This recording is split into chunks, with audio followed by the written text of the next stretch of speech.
सोचिए, ये ब्रह्मांड इतना विशाल है कि इसका कोई अंत नहीं दिखाई देता। यहां मौजूद हैं अरबों गैलेक्सियां, खरबों तारे और असंख्य ग्रह। तो सवाल उठता है कि जीवन सिर्फ पृथ्वी पर नहीं बल्कि और जगहों पर भी हो सकता है। तो फिर हम अब तक किसी एलियन से क्यों नहीं मिले? क्या वाकई हम इस पूरे ब्रह्मांड में अकेले हैं, या फिर कहीं कुछ ऐसा है जो हमें समझ नहीं आया? दोस्तों, यही है फर्मी पैराडॉक्स, एक ऐसा सवाल जिसने पूरी मानव सभ्यता को हैरान कर रखा है। 1950 की बात है।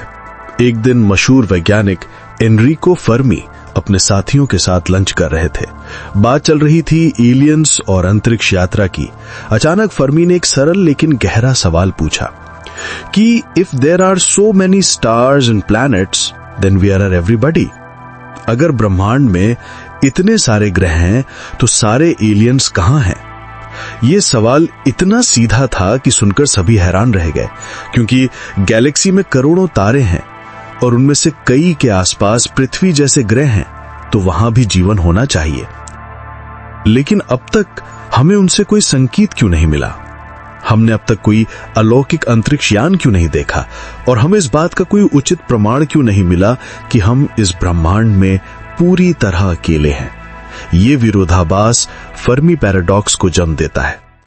नासा के अनुसार हमारी अपनी गैलेक्सी मिल्की वे में लगभग 400 अरब से भी ज्यादा तारे हैं। खगोलविदों का अनुमान है कि लगभग हर तारे के चारों ओर कम से कम एक ग्रह तो होता ही है। इसका मतलब है ब्रह्मांड में खरबों ग्रह मौजूद हैं, और उनमें से कई ऐसे भी हैं जो हैबिटेबल जोन में हैं, यानी जहां का वातावरण जीवन के लिए बिल्कुल सही हो सकता है। उदाहरण के लिए साल 2015 में नासा ने केपलर 452b नाम का ग्रह खोजा, जो हमसे लगभग 1400 प्रकाश वर्ष दूर है। इसे अक्सर अर्थ्स कजन यानी पृथ्वी का चचेरा भाई कहा जाता है।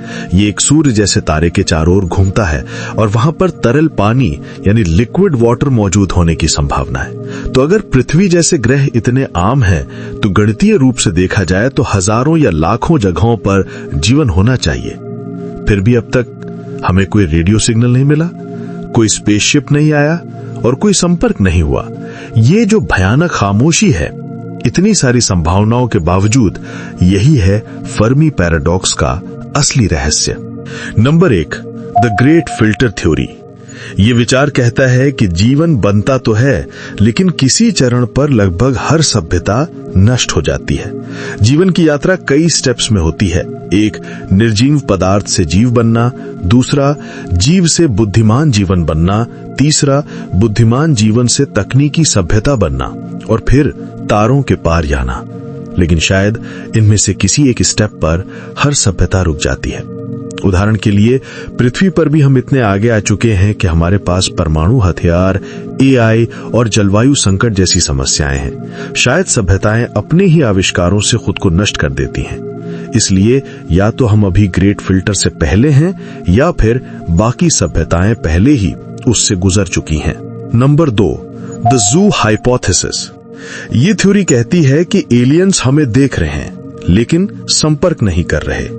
जैसे हम किसी जंगल में जानवरों को देखते हैं लेकिन उनके नेचुरल बिहेवियर को बदलने से बचते हैं, वैसे ही शायद एलियंस भी हमें ऑब्जर्व कर रहे हों। हम उनके लिए एक कॉस्मिक एक्सपेरिमेंट हो सकते हैं। शायद उन्होंने पृथ्वी को एक नो कांटेक्ट जोन बना रखा है। ये विचार स्टार ट्रेक के प्राइम डायरेक्टिव से भी मेल खाता है, जहां उन्नत सभ्यताएं नई सभ्यताओं से दखल नहीं देती। Number 3, we are early. क्या होगा अगर हम देर से नहीं बल्कि पहले आए हों? ब्रह्मांड की उम्र लगभग 13.8 अरब साल है, लेकिन पृथ्वी का निर्माण हुआ 4.5 अरब साल पहले। जीवन यहां लगभग 3.5 अरब साल पहले शुरू हुआ, और बुद्धिमान मानव यानी होमो सेपियंस तो सिर्फ 3 लाख साल पहले आए, जो कॉस्मिक समय में सिर्फ एक झपकी जितना है।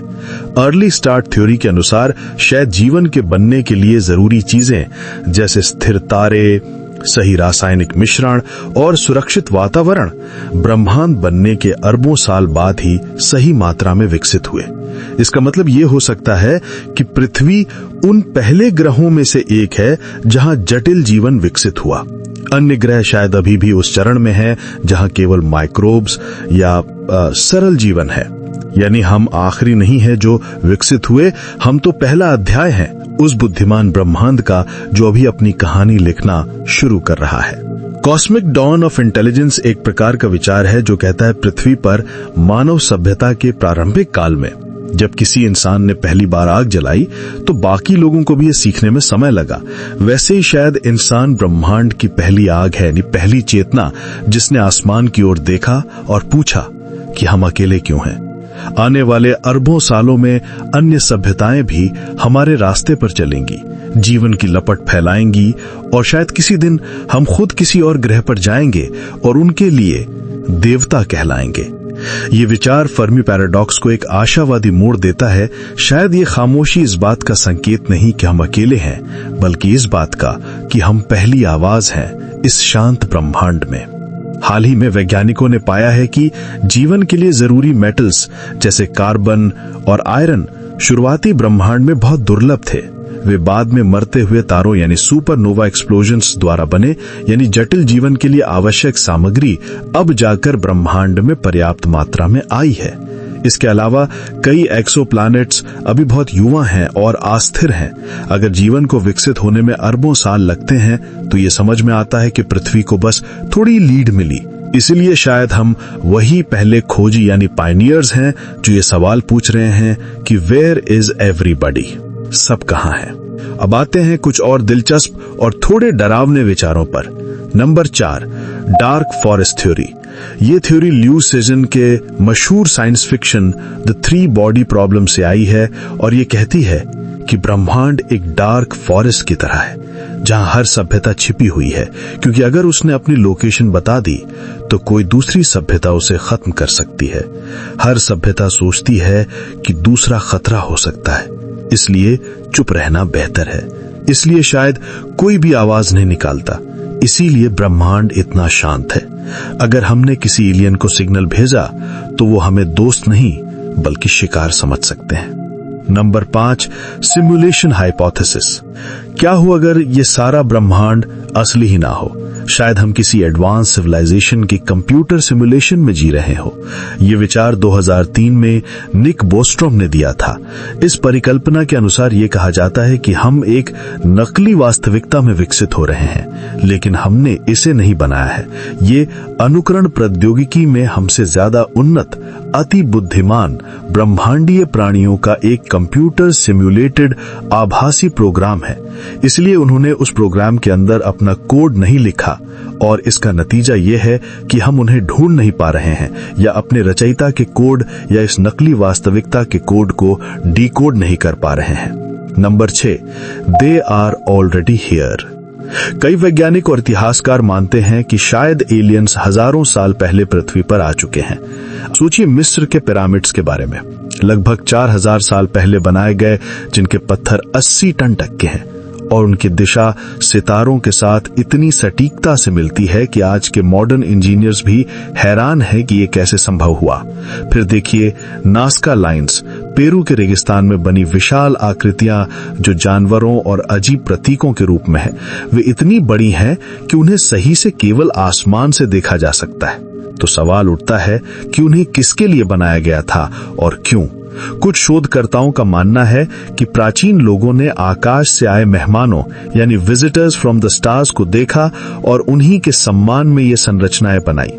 भारत के वैदिक ग्रंथों में विमान का जिक्र मिलता है, ऐसे उड़ने वाले रथ जो देवता युद्ध में इस्तेमाल करते थे। इसी तरह 4000 ईस्वी पूर्व की सुमेरियन सभ्यता की मिथक्स में अनुनाकी नामक प्राणियों का जिक्र है जो आकाश से उतरे और मनुष्य को अपने लिए काम करने के लिए बनाया। क्या यह महज संयोग है या फिर इसके पीछे कुछ सच्चाई है? वैसे देखा जाए तो दुनिया के अलग अलग कोनों की सभ्यताएं बिना एक दूसरे को जाने आकाश से आए देवताओं की कहानियां सुनाती हैं, वो भी उस दौर में जब न रॉकेट थे न टेलीस्कोप। अंतरिक्ष से आए प्राचीन अंतरिक्ष यात्री की साजिश पहली बार 1968 में पेश की गई थी। ये विचार 1968 में आई किताब चैरियट्स ऑफ द गॉड से प्रसिद्ध हुआ था, जिसे एरिक डेनिकन ने लिखा था। उनका कहना था कि प्राचीन काल में बाहरी ग्रहों से आए प्राणी पृथ्वी पर आए और हमारे पूर्वजों ने उन्हें देवता समझ लिया। मुख्य धारा साइंस इसे केवल कल्पना मानता है, लेकिन इस बात से इनकार नहीं किया जा सकता कि पिरामिड्स, स्टोनहेंज और ईस्टर आइलैंड जैसी संरचनाएं उस समय के ज्ञान से कहीं आगे की इंजीनियरिंग दिखाते हैं। तो शायद वे आए थे, उन्होंने हमें सिखाया, प्रेरित किया और फिर चले गए। दूर से हमें देख रहे हैं जब हम अपनी सभ्यता बना रहे हैं। पर सच्चाई क्या है? सच्चाई ये है कि हम अभी खोज के बहुत शुरुआती दौर में हैं। हमारे टेलीस्कोप अभी बस कुछ प्रकाश वर्ष की दूरी तक देख सकते हैं, लेकिन आने वाले समय में जेम्स वेब स्पेस टेलीस्कोप और सेटी प्रोजेक्ट्स हमारी पहुंच को कई गुना बढ़ा देंगे। शायद आने वाले दशकों में हमें कोई रेडियो सिग्नल या किसी दूर ग्रह पर कृत्रिम रोशनी का सबूत मिले। तो दोस्तों, आपका क्या मानना है? क्या हम वाकई इस विशाल ब्रह्मांड में अकेले हैं, या कोई हमें देख रहा है लेकिन हम उसे पहचान नहीं पा रहे? कमेंट में बताइए अपनी थ्योरी। अगर वीडियो पसंद आई हो तो लाइक कीजिए, सब्सक्राइब कीजिए और बेल आइकन दबाइए, क्योंकि अगली बार हम बात करेंगे एक और कॉस्मिक मिस्ट्री की।